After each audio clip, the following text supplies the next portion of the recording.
menurut medis dan hukum Islam. Anda bisa ikut bergabung bersama kami melalui telepon ataupun juga melalui WhatsApp ya. Izin Ustadz, kita coba sapa penelpon. Selamat pagi, Assalamualaikum. Halo, selamat pagi. Assalamualaikum. Uda dan Ustadz Firdaus. Iya, Waalaikumsalam warahmatullahi wabarakatuh. Silakan Uncu. Ya, Uncu Dipo di Nampiku, Kota Solo, Uda dan Ustadz Firdaus. Iya. Katanya tadi kenapa kalau wanita tidak boleh disiksa.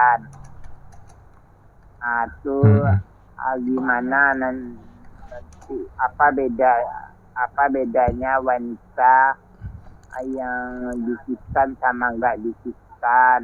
Terus gimana kehidupannya nanti setelah wanita yang disiksa atau yang tidak disiksa nanti? Itulah pertanyaan saya. Udah jelas Iya. Dan Ustaz Firdaus. Baik, sudah jelas Uncu, terima kasih banyak. Terima kasih banyak. Maaf. Assalamualaikum Uda dan Ustaz Firdaus. Waalaikumsalam warahmatullahi wabarakatuh. Baik, silakan Ustadz.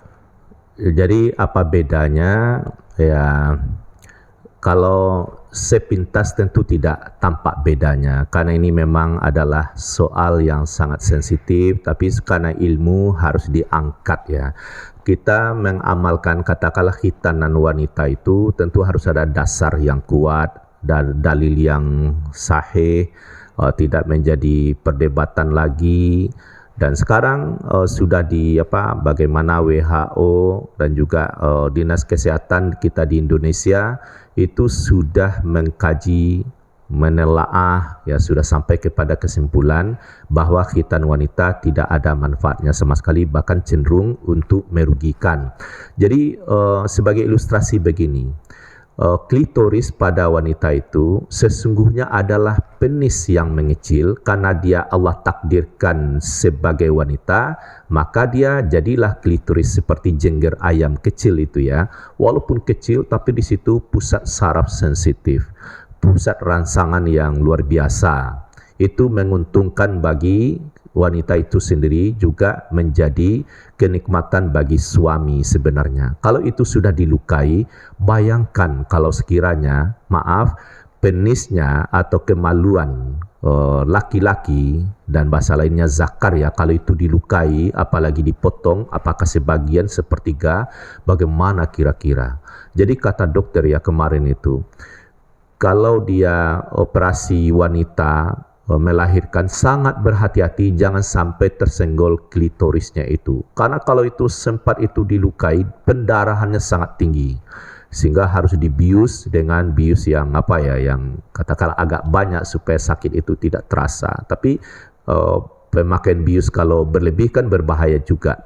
Jadi intinya jangan sampai itu dilukai, sebab dilukai apakah itu digosok apalagi dipotong, mau sebagian seperempat, ya tetap saja tidak ada untungnya, malah merugikan.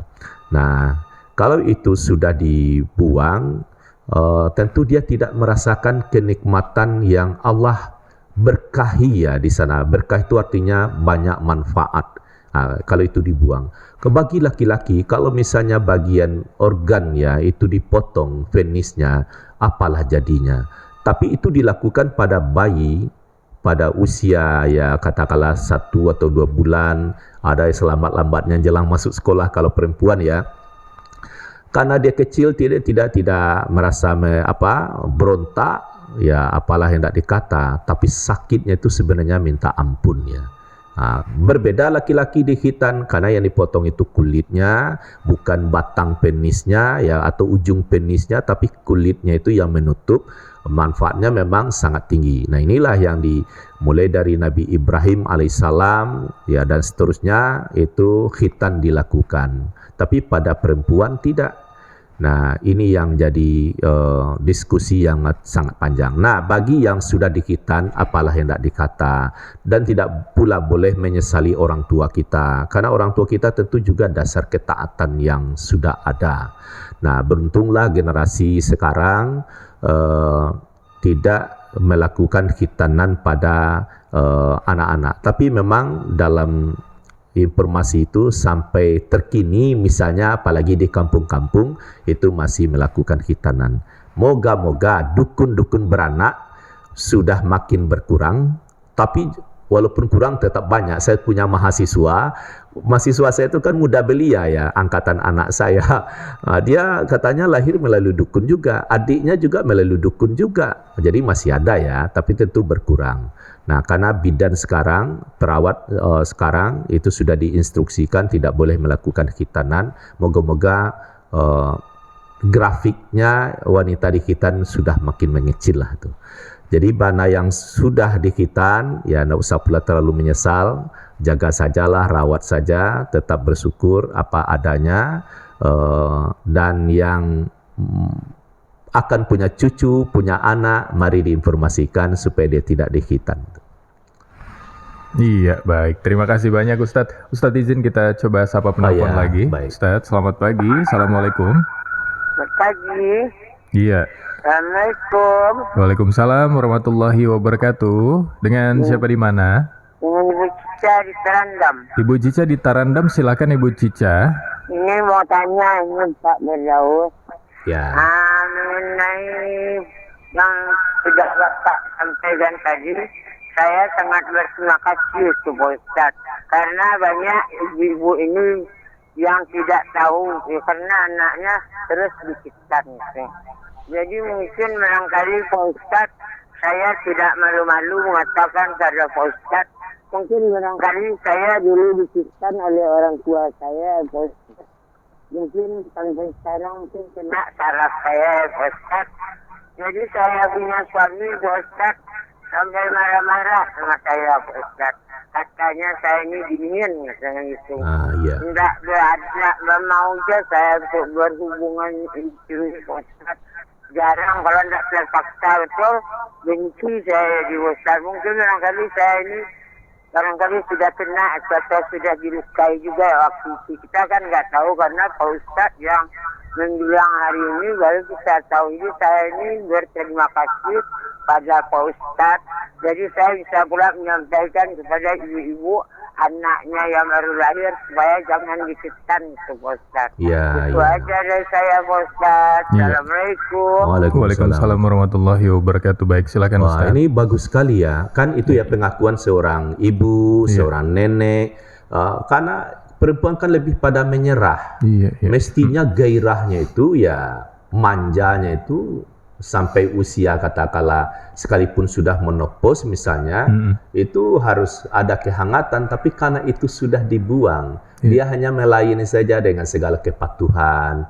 Kalau hanya diam saja, maaf, itu kan ibarat berhadapan dengan batang pisang dalam tanda petik ya. Tentu suami menjadi malas, lalu nanti dia jajanan di luar ya.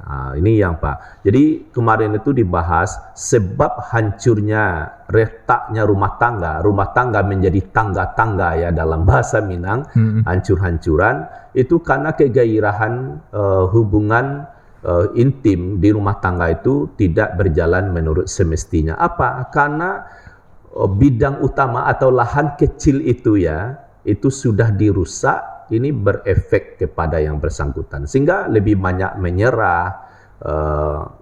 Ya itu kan pengakuan tulus ya dari ibu tadi itu. Jadi hendaklah bangunan rumah tangga itu sampai hari tua sakinah, mawaddah dalam usia-usia kakek nenek harus juga ada. Warahmahnya tentu sudah ikut menyertai. Jadi bagus ya, saya mengucapkan terima kasih sama ibu pengakuan ini dan juga bersedia untuk menyampaikan. Jadi melalui pendengar semua dan maha guru saya yang mendengar ini, karena waktu saya membahas tidak semua juga sependapat ya teman-teman, guru-guru, tapi dengan ada dukungan dari tim medis kesehatan, ya dinas kesehatan, WHO yang cukup mendunia tentunya, dan bahasan ulama-ulama kontemporer ya seperti Mahmud Saltut, Yusuf Qardawi dan lain sebagainya, bagus-bagus. Ternyata dia tidak mendukung tentang khitan wanita ini. Moga-moga apa yang sudah berlanjur ini kerugian yang amat besar menuju keberuntungan yang lebih tinggi. Sekalian mengambil momen kemerdekaan Republik Indonesia, bagaimana merdeka dalam melanjutkan kelestarian yang Allah anugerahkan ya, terutama ya organ yang sangat kecil itu yang bernama klitoris. Ada nama lain tapi saya tidak cakap dalam mengucapkannya karena bahasa medis itu ya cukuplah dokter-dokter yang pintar mengucapkannya. Tapi bagi saya klitoris itu sudah menyatulah. Itu tetap dipelihara, dijaga, dan jangan dipotong, jangan ditusuk, jangan digosok-gosok. Misalnya maaf digosok dalam tujuan membersihkan, tidak perlu lagi dibersihkan itu. Sekira itu ya. Baik, Ustadz, ada satu yang terakhir melalui WhatsApp, ada Ibu Dewi di Ulakarang. Assalamualaikum Pak Ustadz, saya Ibu Dewi izin bertanya di luar tema Pak Ustadz. Seandainya kita memberikan zakat kepada seseorang tapi orang yang menerima